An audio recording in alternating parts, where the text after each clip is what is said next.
What's going on, everyone? It is Mike from the Hardcover Comic here. Today, we're going to take a look at the Absolute Multiversity hardcover slipcase edition that was released by DC Comics. An insanely awesome collection with an even better story inside of it. I'm so excited we finally got to see this. I had the deluxe edition. I always hoped we'd see an Absolute edition to get all this amazing artwork in a huge format, and it's finally here. It's stunning. Can't wait to talk about it. If you're looking for a place to get the Absolute Multiversity hardcover, organicpricebooks.com. Can't recommend it enough. 2 promo codes being shown on the screen and down in the description below that can help you save a little more money on the already generous discounts at OPB. Follow them on Instagram, all that fun stuff. They're an amazing place. You can pre-order. You can order regular books. They have some damaged copies for lower prices and an amazing selection of products. Now let's get into Absolute Multiversity. I'm so excited.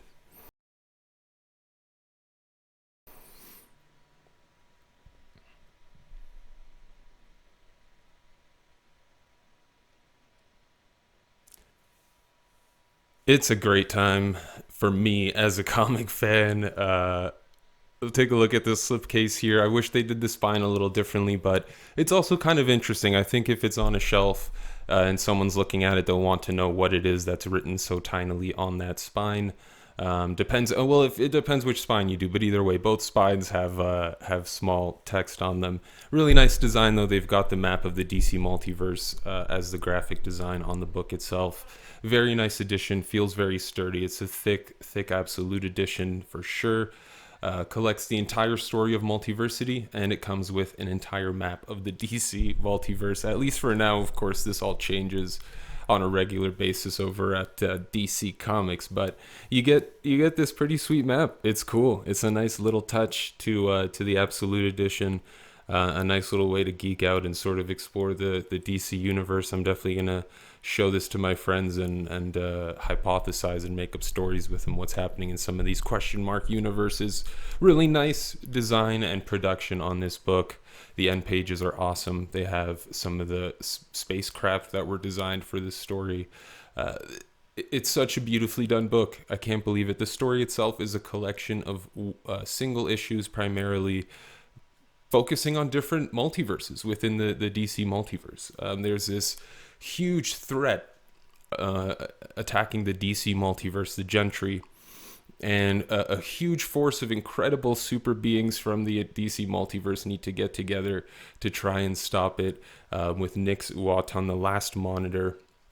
Really epic story. This is like kind of the culmination and spiritual successor to most of what Grant Morrison has done to DC Comics. For me, as a huge Grant Morrison fan, this is me in full geek mode reading this. This is their ultimate tribute to the DC universe and everything they've done throughout their career for the DC universe. It's absolutely spectacular. I loved it very much. As a Morrison story, it is not the easiest thing to follow at all times, but stay with it, enjoy the rereads, enjoy the exploration, the questions constantly lingering in your mind as to what is going to happen next, and what details you may be missing. It's so fantastic. I love it for that reason. You get a ton of amazing artists in here. Each issue has its own artist. So you saw Ivan Reyes in the first issue. You get to see Chris Sprouse here in the second issue.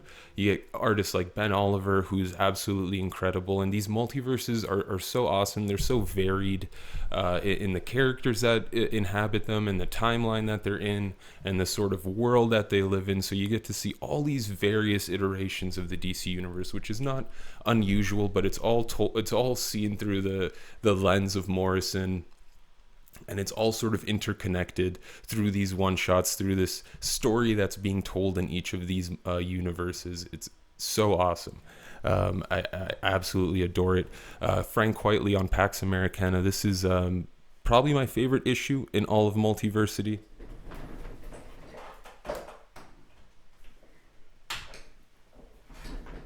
I mean, look at that artwork. It's beautiful. It's beautiful. And this is one of those stories where you can read it from start to finish and start from front to back and back to front.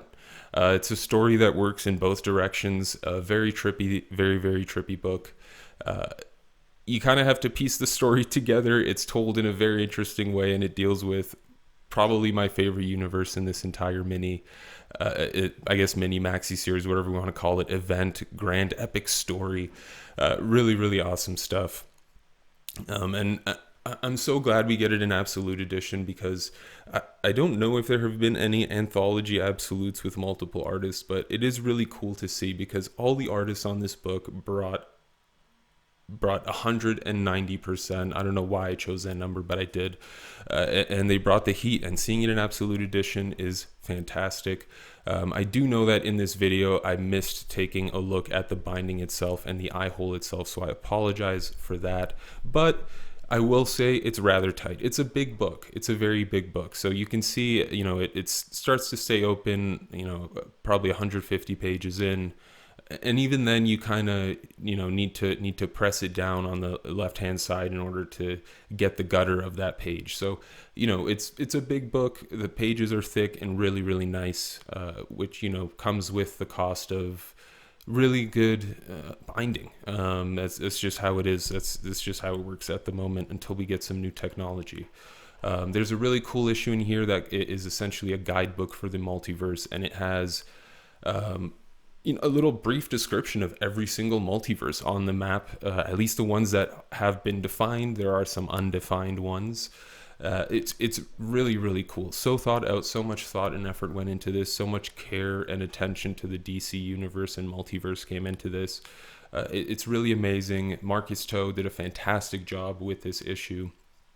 I will say a lot of these issues too are way oversized. They're 48 pages, if not longer than that, some of them, and you get to see a ton of variety in the characters. That's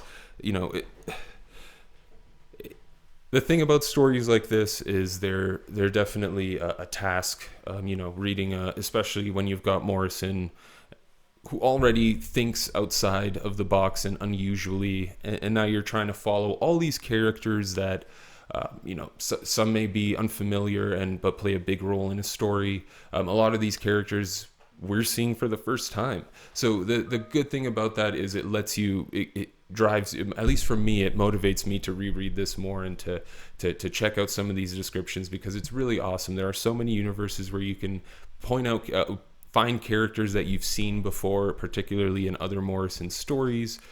You can see characters that are similar to other universes out there in the general comic book world. Very cool stuff. There's an awesome issue in here with Jim Lee doing the artwork, so you can see a bit of the gutter loss there, even though we're almost at the midpoint of the book here. But great issue, Jim Lee on artwork. What if Superman had landed in Nazi Germany? Really cool stuff. Really, really awesome stuff like that. And all of it culminating at the end to this grand threat. I don't know if they were ever confirmed, if there were rumors or if it was true that Grant Morrison was actually working on a Multiversity 2. I really hope it is true. I'd love to see more from the multiverse. I'd love to see more from this type of storytelling, see more of the characters that we're unfamiliar with, and potentially, spawn some more intellectual properties that can take off within the DC universe. We've seen Marvel do it with the Spider-Verse, just bringing in a ton of characters and, experimenting with them and trying to keep some within the 616 and whatnot. So you never know, right? You never know. It's a really cool, epic idea, especially to tie it into this multiversal threat, which is, taking things to the next level. I know we've seen similar multiversal threats within DC canon at this point, but I really, I'm a Morrison fanboy, so I'm always biased when it comes to that. Another Ivan Reyes issue. So the first and last issue of Multiversity sort of tie everything together. I won't obviously show too much to spoil it, but you get a huge cast of characters, incredible Ivan Reyes artwork. There was also the Ultra Comics issue by Doug Mahnke, which is beautiful and fantastic. Has to do with a character that breaks the fourth wall very frequently. It's a very, very trippy issue. Very well done. And then you get a ton of bonus content in this book as well. You get the first Multiversity director's cut, which means pencil and ink, I believe, for the entire issue. Really, really amazing stuff. Ivan Ray is such an incredible artist. So seeing this is amazing. You do also get a similar penciled version of Pax Americana by Frank Quitely. I think at the time while he was working on this issue, he was sick, not doing very well. So I know this was very taxing work, but it's an incredible, beautiful issue. But what's really cool here, really cool, for me, I know at least, you get variant covers, very nice stuff. Always love some very nice variant. I mean, the variant covers here are great, but the cream of the crop here for me in terms of bonus content is seeing Morrison's work. So I remember on Fat Man on Batman hearing Morrison say that they'll send they'll draw the entire comic and then send it to the artist and say, here's kind of what I'm saying, but do your own thing. And we finally get to see that work here. As a fan, personally, I love it. I'm so thrilled to be able to see it. Covers, pages, seeing them from Morrison's initial sketch to the final inked version, and of course the colored version. So cool to see those details captured. Amazing. For me personally, I love it. I'm such a huge fan of this. What do you guys think? Are you going to pick up Absolute Multiversity? I highly recommend upgrading from the deluxe edition. I personally did, and I do not regret it at all. The bonus content in here alone makes me more excited than I thought I could be. If you're a Morrison fan, if you're a fan of huge, epic DC stories that span a multiverse that will keep you excited, cannot recommend this story enough. Let us know down in the comment section below what you thought. And as always, until next time, you stay classy, internet.